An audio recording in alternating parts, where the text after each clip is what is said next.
इच्छा पूर्ण करण्याचा प्रयत्न करेन आणि जर का देहातून तुझा प्राण जर का गेला असेल तर स्वतःची इच्छा पूर्ण करण्यासाठी कायचा स्वाद घेईन तुझा.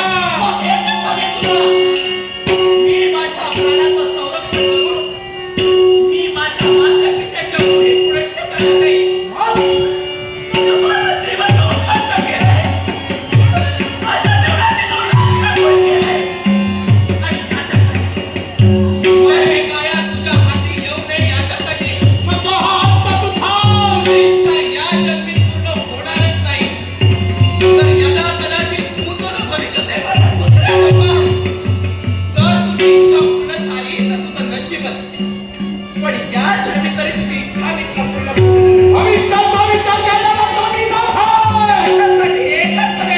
माझ्या शिवप्रभू महादेवाच्या भक्तीचं सामर्थ्य पडायला लावून